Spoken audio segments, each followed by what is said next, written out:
Act 3, Scene 2. Again inside Macbeth's palace. Lady Macbeth now speaking. Is Banquo gone from court? Ay, madam, but returns again tonight. Say to the king I would attend his leisure for a few words. Madam, I will. Knots had all spent where our desire is got without content. 'Tis safer to be that which we destroy than by destruction dwell in doubtful joy. So not everything. I'm going to actually look over here. Nothing has been gained. Everything has been lost. So now we've got Macbeth entering. Lady Macbeth is speaking to him, and they have a bit of discomfort. There's some doubt. How now, my lord? Why do you keep alone? Our sorriest fancies your companions making, using those thoughts which should indeed have died with them they think on. Things without all remedy should be without regard. What's done is done. Now, of course, we know that she seems to be pitiless. When she had killed Duncan, she says that a little water has washed our hands of these deeds. He, however, is more forward in his doubts. We have scorched the snake, not killed it. She'll close and be herself, whilst our poor Malice remains in danger of her former tooth.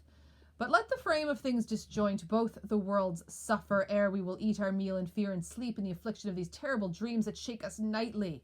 So he does have doubts. Things have been visiting him. He is not sleeping properly. He is not at ease. There are still people perhaps out there that can undo them if we think of who they are. We've got Macduff, who did not go to Scone to see him crowned. We've got Donalbain and Malcolm, who have fled, who could come back and harm him. Now we've got Banquo, who is out there, who is not. His conscience and his character will not allow him to be easily swayed. All of these things are out there that can get him. He's not sleeping well. Better be with the dead whom we to gain our peace have sent to peace than on the torture of the mind to lie in restless ecstasy. Duncan is in his grave after life's fitful fever. He sleeps well. So does he want to be among the dead? There's clearly something wrong. Treason has done his worst, nor steel nor poison, malice, domestic, foreign levy, nothing can touch him further. He's jealous of the dead king for sleeping so peacefully because nothing can get at him now. Come on, gentle my lord, sleek over your rugged looks. Be bright and jovial among your guests tonight. So shall I, love, and so I pray be you. Let your remembrance apply to Banquo. Present him eminence, both with eye and tongue, unsafe the while that we must lave our honours in these flattering streams and make our faces vizards to our hearts, disguising what they are. He seems to be repeating what she had said earlier when they first welcomed Duncan to their castle, to be, no matter how evil their hearts might feel, that their faces be very flowers, so that they be two-faced and not allow their faces to be read like books. You must leave this. And yet Macbeth, he can't. He's quite disturbed. Oh, full of scorpions in my mind, dear wife, thou knowest that Banquo in his fleance lives. But in them nature's copy is not eternal. Maybe they don't have to live forever. There's comfort yet. They are assailable. Then be thou jocund ere the bat hath flown his cloistered flight, ere to black Hecate summons the shard-born beetle with his drowsy hums hath rung night's yawning peal. There shall be done a deed of dreadful note. So something is going to happen tonight that will be dreadful. What's to be done? And he doesn't want to tell her.